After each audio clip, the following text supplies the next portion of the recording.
agar Kementerian Desa menetapkan prioritas penggunaan dana desa untuk BLT desa dan padat karya tunai. Nah, jadi topik inilah yang nanti akan kita pertajam, kira-kira apakah sasaran dari keluarga penerima manfaat KPM BLT desa pada tahun anggaran 2023 ini digeneralisir untuk 74.000 sekian desa di seluruh Indonesia, atau hanya dipersempit kepada desa yang ditetapkan sebagai lokasi khusus pengentasan kemiskinan ekstrim pada tahun anggaran 2023. Makanya kemudian ketika kita simak dengan cermat apa yang disampaikan oleh Menteri kita pada saat rapat dengar pendapat dengan Komisi 5, bahasa beliau adanya kemungkinan undang-undang terkait dengan bansos dikembalikan kepada undang-undang semula. Artinya pemerintah desa difokuskan kepada pengelolaan dana desa dan atau jika ada program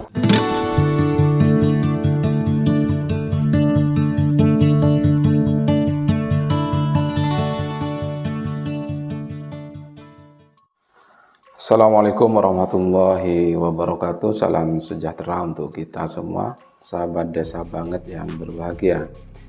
Baik, kali ini kita akan membahas terkait dengan BLT desa dalam bingkai kemiskinan ekstrim pada tahun anggaran 2023. Berdasarkan instruksi Presiden nomor 4 tahun 2022 tentang percepatan penghapusan kemiskinan ekstrim yang ditandatangani pada tanggal 8 Juni tahun 2022, menyebutkan bahwa terdapat 3 perintah utama Presiden yang harus dilaksanakan oleh seluruh kementerian, lembaga pemerintah daerah provinsi, pemerintah daerah kabupaten, dan tentunya juga pemerintah desa dalam menjalankan instruksi penghapusan kemiskinan ekstrim yang ada di Indonesia pada tahun anggaran 2023. Di antara ketiga perintah tersebut, yang pertama yaitu pengurangan beban pengeluaran masyarakat, yang kedua peningkatan pendapatan masyarakat, dan penurunan jumlah kantong-kantong kemiskinan yang ada di Indonesia. Yang ingin kita bahas pada kesempatan yang berbahagia ini adalah isu kebijakan penggunaan dana desa pada tahun anggaran 2023, di mana seperti yang telah kita ketahui bersama berdasarkan statement yang disampaikan oleh Menteri Desa pada saat rapat dengar pendapat dengan Komisi 5 DPR RI, menyebutkan terdapat adanya kemungkinan pada tahun anggaran 2023 BLT desa sudah tidak dialokasikan kembali di desa dan dikembalikan kepada undang-undang fakir miskin yang memang mengampu bantuan sosial yang ada di masyarakat kita.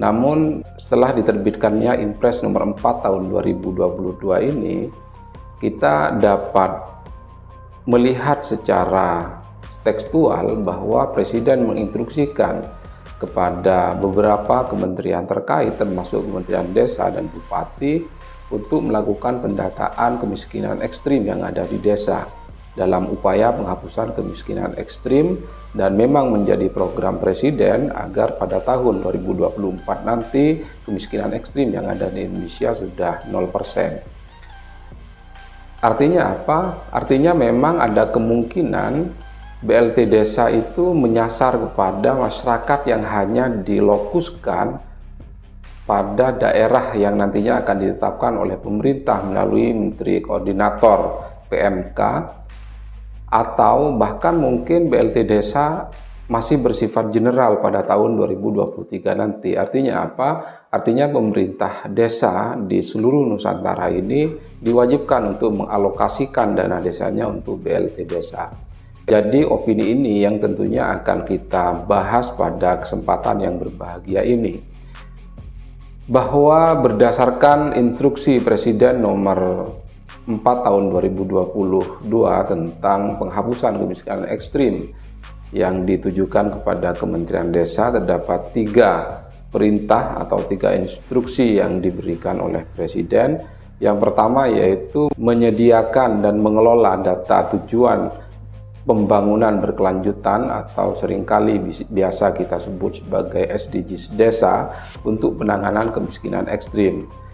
Terus kemudian yang kedua, prioritas penggunaan dana desa tahun anggaran 2023 agar Kementerian Desa menetapkan prioritas penggunaan dana desa untuk BLT desa dan padat karya tunai. Nah, jadi topik inilah yang nanti akan kita pertajam, kira-kira apakah sasaran dari keluarga penerima manfaat KPM BLT desa pada tahun anggaran 2023 ini generalisir untuk 74.000 sekian desa di seluruh Indonesia atau hanya dipersempit kepada desa yang ditetapkan sebagai lokasi khusus pengentasan kemiskinan ekstrim pada tahun anggaran 2023. Makanya kemudian ketika kita simak dengan cermat apa yang disampaikan oleh Menteri kita pada saat rapat dengar pendapat dengan Komisi 5, bahasa beliau adanya kemungkinan undang-undang terkait dengan bansos dikembalikan kepada undang-undang semula. Artinya pemerintah desa difokuskan kepada pengelolaan dana desa dan atau jika ada program khusus yang berkaitan dengan penghapusan kemiskinan ekstrim yang ada di Indonesia, maka hanya lokus saja yang nantinya akan diberikan mandat atau amanah penggunaan dana desanya untuk BLT desa. Jadi ada dua kemungkinan sahabat desa. Yang pertama yaitu desa secara general, terus kemudian yang kedua desa mengalokasikan BLT adalah seluruh desa yang ada di Indonesia ini. Yang ketiga yaitu ekonomi rakyat, membina dan menggerakkan BUMDes atau BUMDes bersama dalam mengelola dana bergulir masyarakat miskin ekstrim serta unit usaha berkaitan dengan pangan nabati dan hewani. Saya kira ini merupakan tujuan dari instansi apa yang menjadi instruksi Presiden nomor 3, yaitu mengurangi kantong kemiskinan ekstrim yang ada di Indonesia. Selanjutnya berdasarkan instruksi Presiden nomor 4 tahun 2022 kepada Bupati atau Wali Kota, di mana dalam Inpres nomor 4 tahun 2022 tersebut ada 5 instruksi yang diberikan kepada Bupati atau Wali Kota di Nusantara ini. Instruksi yang pertama yaitu agar Bupati atau Wali Kota melaksanakan percepatan penghapusan kemiskinan ekstrim di wilayah kabupaten atau kotanya.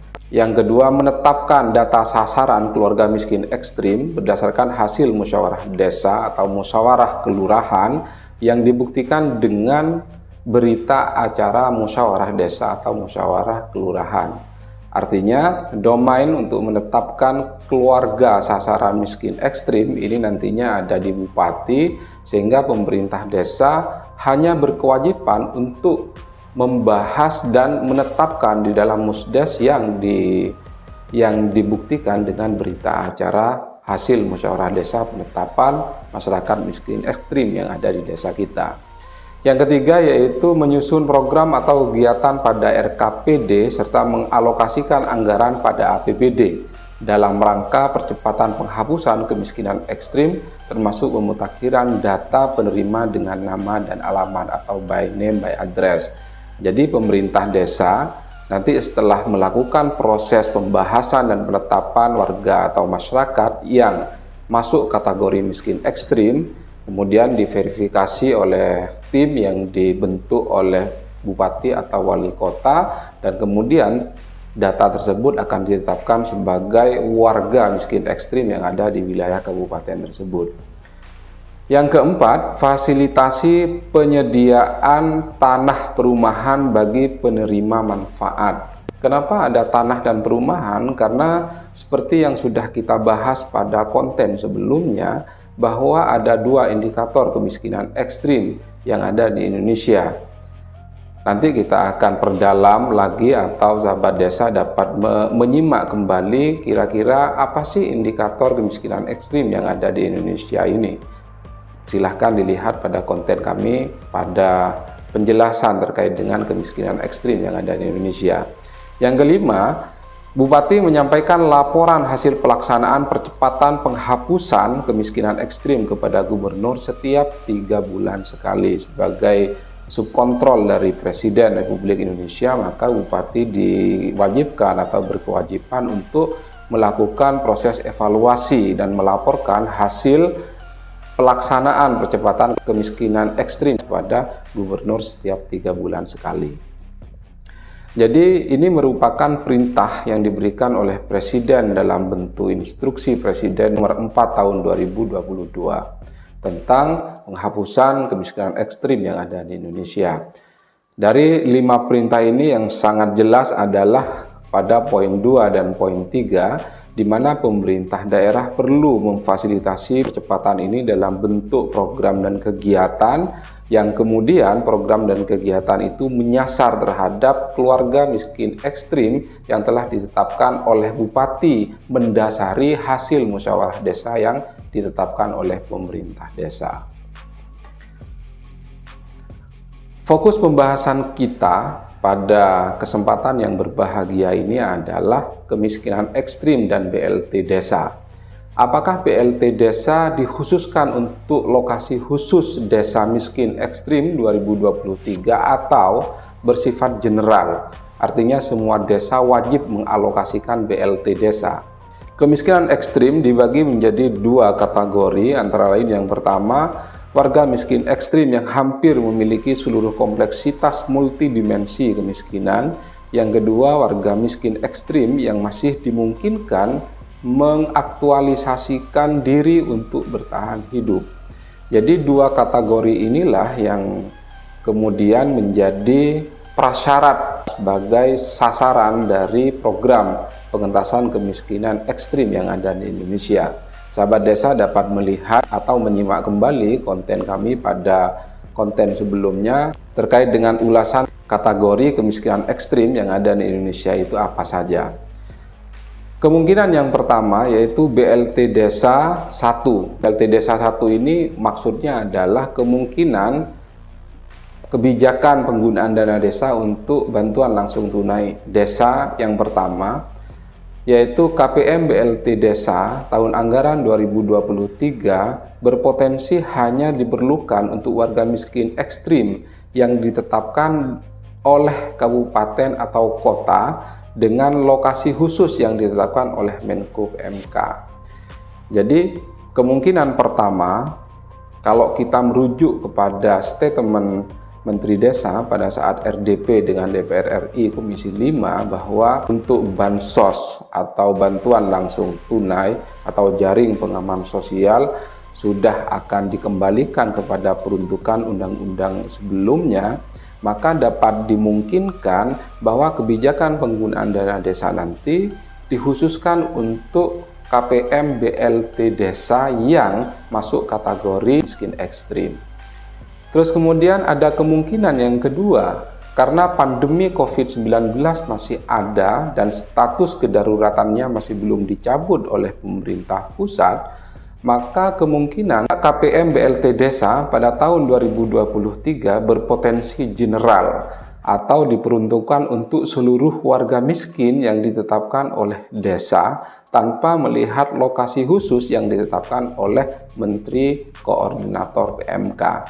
Jadi ini merupakan analisis kami terkait dengan BLT Desa pada tahun anggaran 2023. Lalu bagaimana sikap pemerintah desa dalam proses penyusunan RKP Desa? Perlu kami informasikan sebagai khazanah pengetahuan kita bersama bahwa kita memberikan rekomendasi kepada pemerintah desa dalam rangka penyusunan dokumen RKP Des untuk tahun anggaran 2023 agar pemerintah desa tidak perlu melakukan perubahan RKP Des tahun anggaran 2023, hendaknya memasukkan nomenklatur penganggaran BLT Desa pada RKP Des tahun anggaran 2023.